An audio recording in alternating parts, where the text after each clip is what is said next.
কি রে মানু, সামনে তো পুজো চলে এলো, কিছু কেনাকাটি করবি না? ওই টাকা ফাকা নিলি না তুই আমার থেকে? হ্যাঁ গো মা, এখন তো বড় হয়ে গেছি, বলো এখনো কি আর তোমাদের থেকে টাকা নিলে মানায়? বাহ, মেয়েটা আমার কত বড় হয়ে গেল, কত কি বুঝতে শিখে গেল। মাকে যে কি করে বলি। ঠিক আছে মানু, মন খারাপ করিস না, আমি তোর বাবার থেকে কালকেই 4,000 টাকা নিয়েছি, তোকে দেবো, গিয়ে কিছু মার্কেটিং করে আসবি।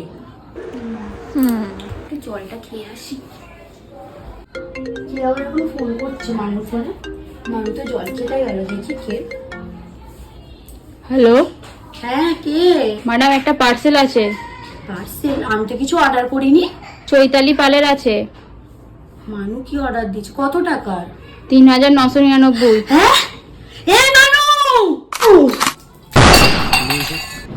মানু তুই বললি কিছু কিনবো না, তুই অনলাইনে 4,000 টাকা শপিং করেছিস? মা, অনেকদিন আগে অর্ডার দিয়ে ফেলেছিলাম, তুমি তো বাবার থেকে 4,000 টাকা নিয়েছো, দিয়ে দাও না।